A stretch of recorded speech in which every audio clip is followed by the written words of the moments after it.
Madison stood in the middle of the training field, sweat dripping down her face and a few dark streaks of dirt smeared across her skin.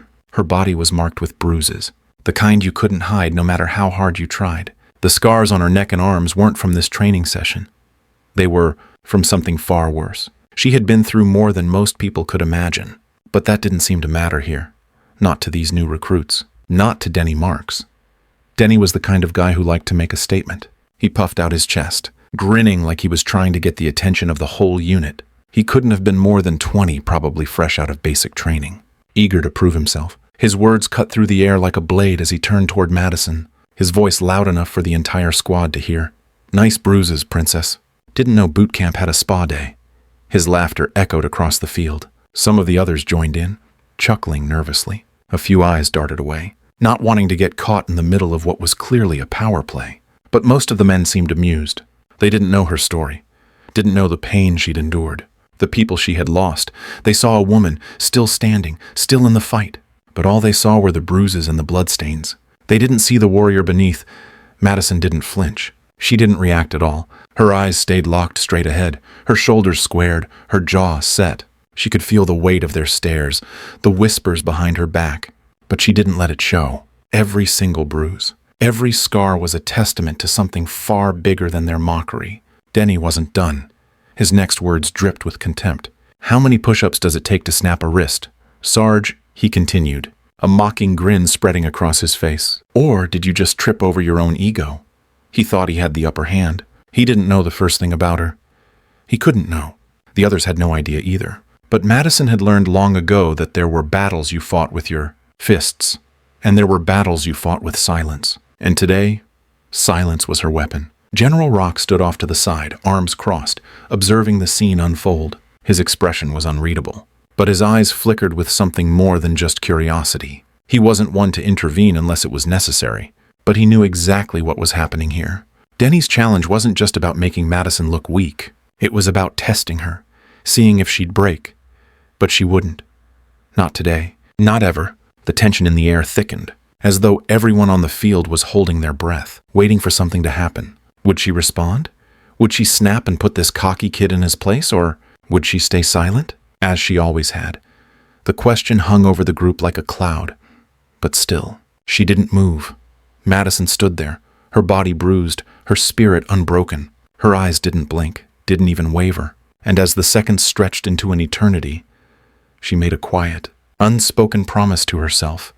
She wasn't here to prove herself to them. She was here to show them something they would never forget. And it was in that silence, that pure stillness, that the true power of who she was began to sink in. The field had never felt so quiet, so charged with anticipation. Something was coming. And when it came, it would change everything. In that moment, no one could guess what would happen next.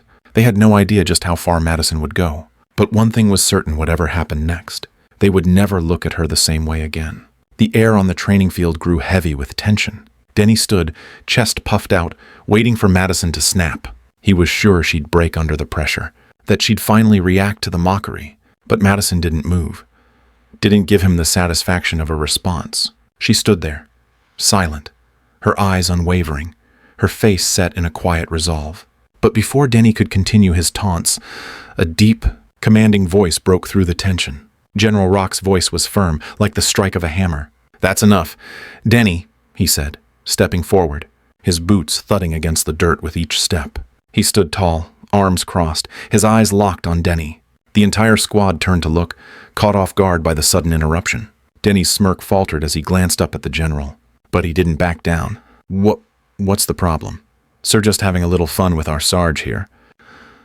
His voice still carried a hint of defiance, as if he hadn't quite understood the gravity of the situation. General Rock's gaze never wavered. His voice dropped an octave, heavy with authority as he spoke. "You have no idea who you're talking to, son." He turned his eyes to Madison, his expression unreadable. Then, with the calm of a man who had seen more than his fair share of battle, he revealed the truth. "Madison Hail, call sign Widow27. One of the best damn soldiers I've ever had the privilege to serve with." The words hung in the air like a heavy fog. Denny's face twisted with confusion, as if he couldn't fathom what the general was saying. "Widow27, he muttered under his breath, still not getting it. General Rock didn't wait for Denny to catch up.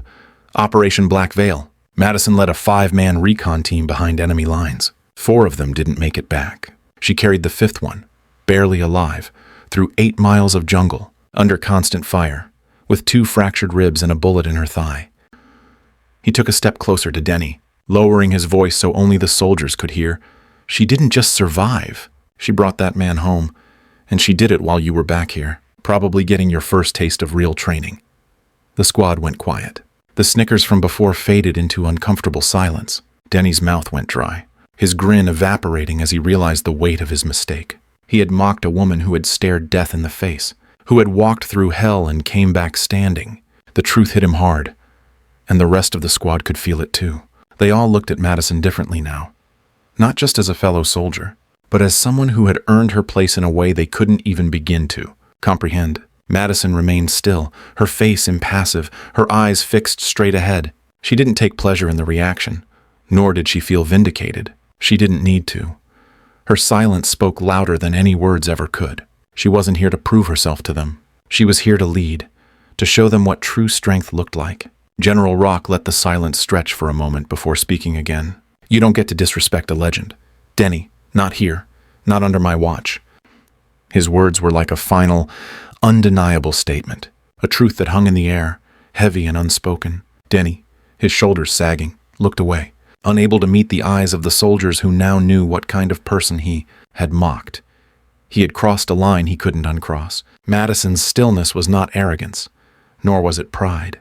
It was the quiet strength that came with survival, with the knowledge that some battles aren't fought with words. As General Rock turned to address the rest of the squad, he made it clear there are soldiers in this world.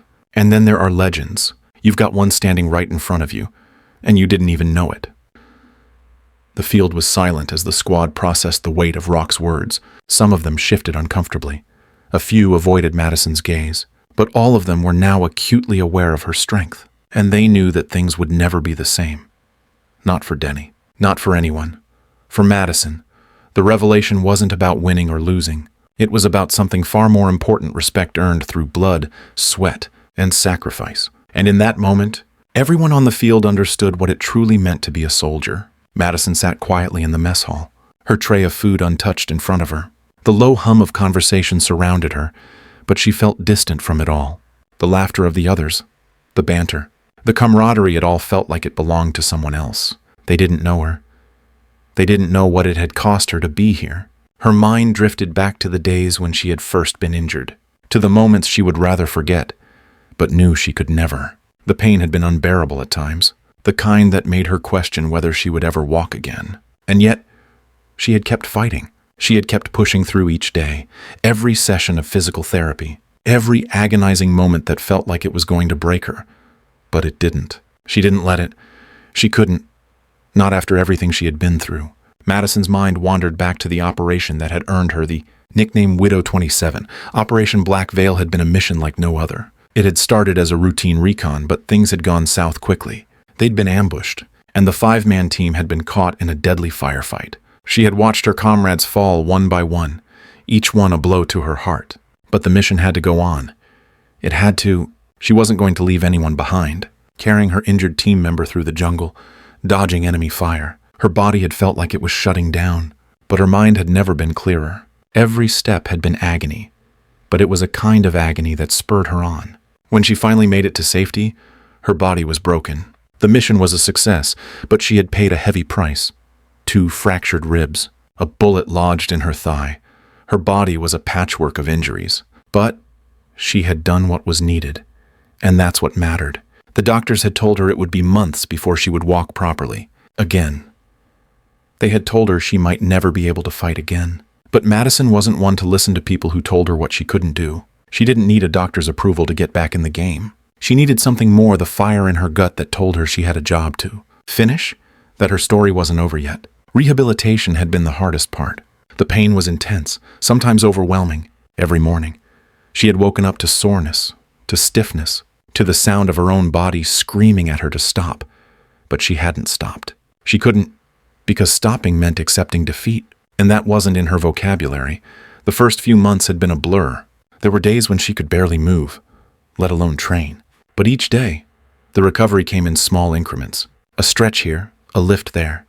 Each small victory was its own triumph. The pain, the sweat, the tears, it was all part of the journey back. And with every day that passed, Madison grew stronger. Not just physically, but mentally too. She didn't need to boast about her achievements. She didn't need anyone to tell her how amazing she was. The simple fact that she was here standing in front of them, ready to serve again, was proof enough of who she was. And as she stood there now, in the midst of these young soldiers who had no idea what she had been through, she felt no need to show them. She wasn't here for their applause.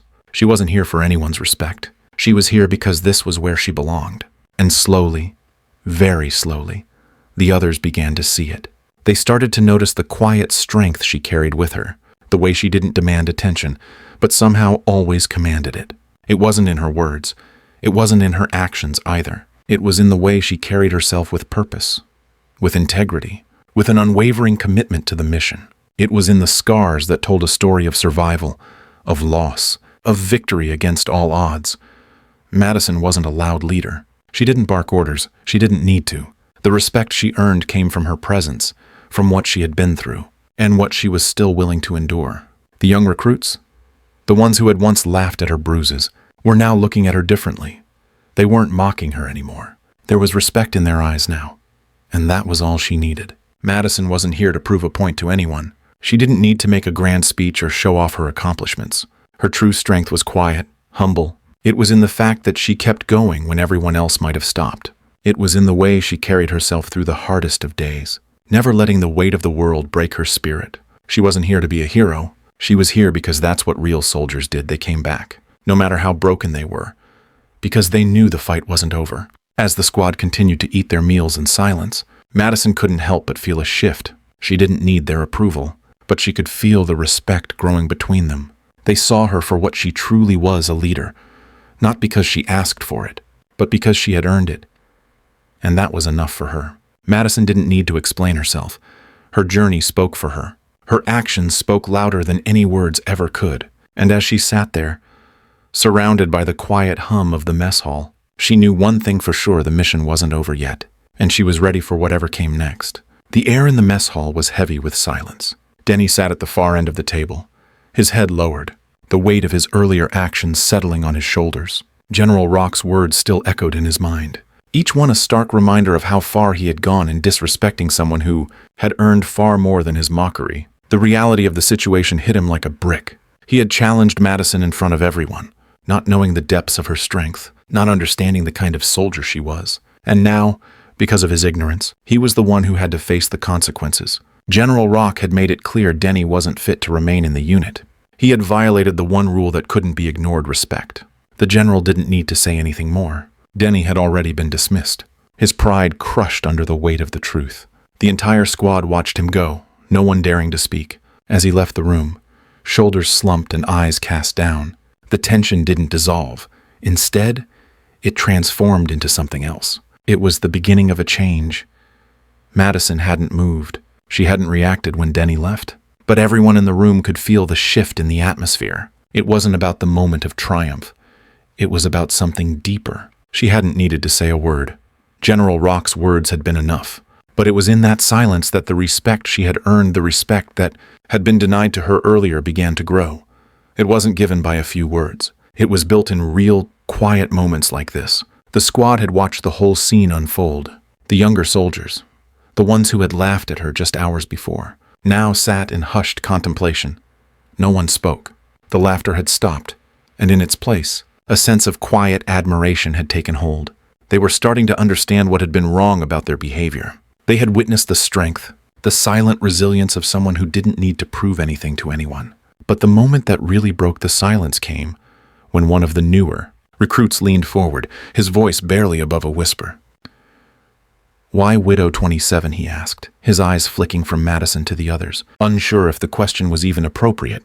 But there was something in his voice that seemed to demand an answer, something that said he needed to understand more. Madison didn't look up immediately. She took a slow breath, allowing the room to remain still. She didn't need to explain herself.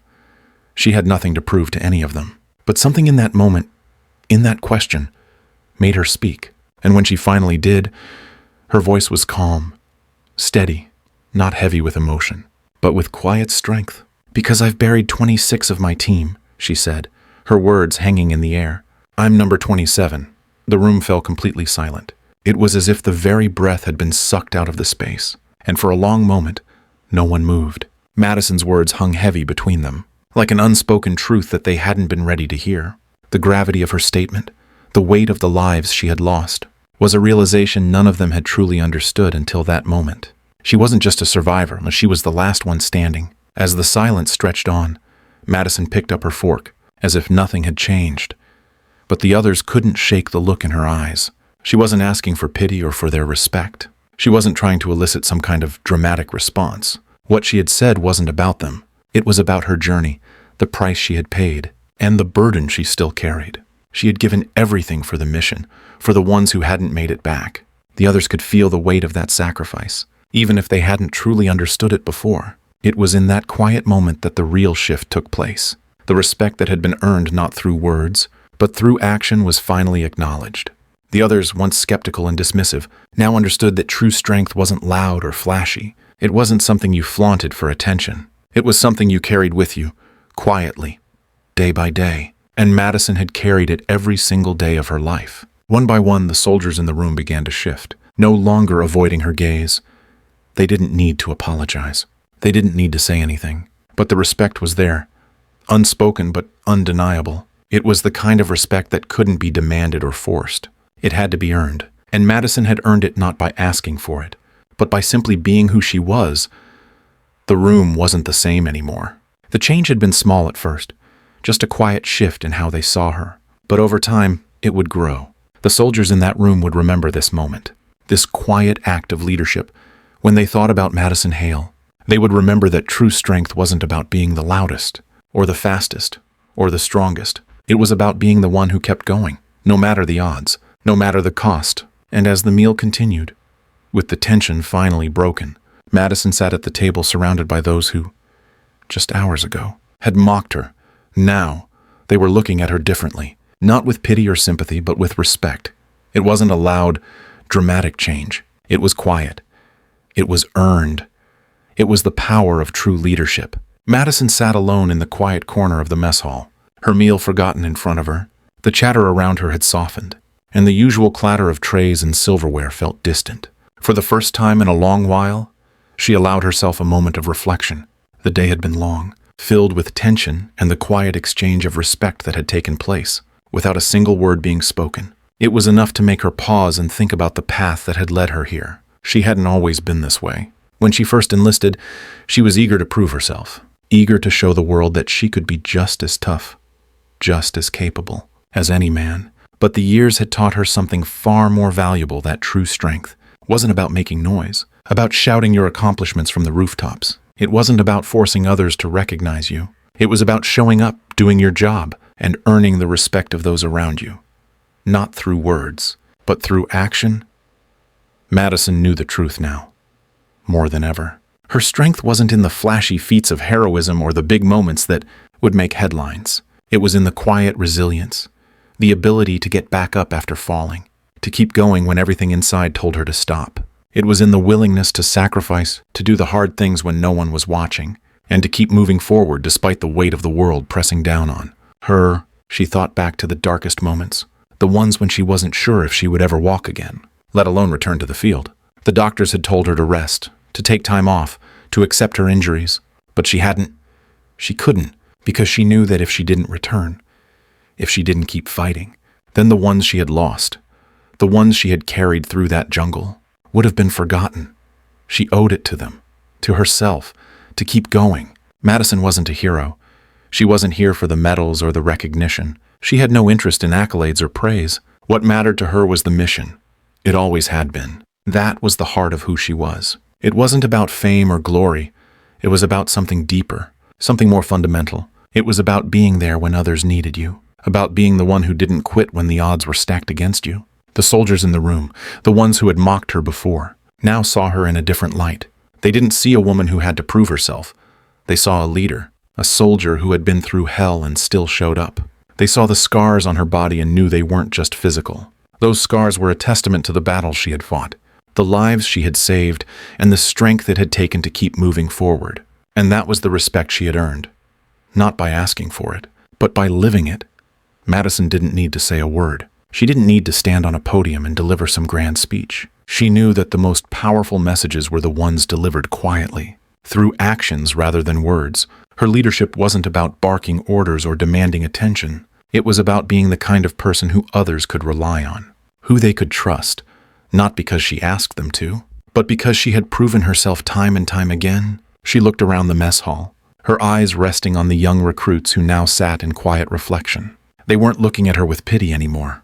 They were looking at her with something different, something more profound respect. They had seen her, not just as a fellow soldier, but as someone who had walked through fire and come out the other side, stronger. They understood, finally, that true strength wasn't about being the loudest or the most aggressive. It was about resilience, about standing firm in the face of adversity, and about quietly doing what needed to be done. Madison wasn't trying to impress anyone. She wasn't trying to be a role model or an icon, but in her quiet way, she had become one. And that was enough. Because the lesson she had learned over the years was that the strongest leaders are the ones who don't need to shout. They lead by example, by their actions, by the way they carry themselves when no one is looking.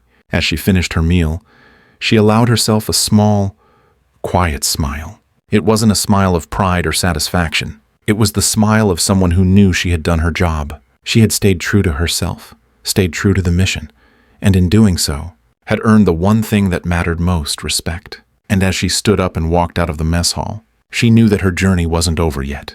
There were still battles to fight, still lives to protect, and she was ready for whatever came next. True strength, Madison thought, wasn't loud or flashy. It wasn't about making an impression or forcing others to see you. It was about doing the work, showing up every day, and letting your actions speak for themselves. And that, she realized, was the most powerful lesson she could pass on to those who would follow in her footsteps.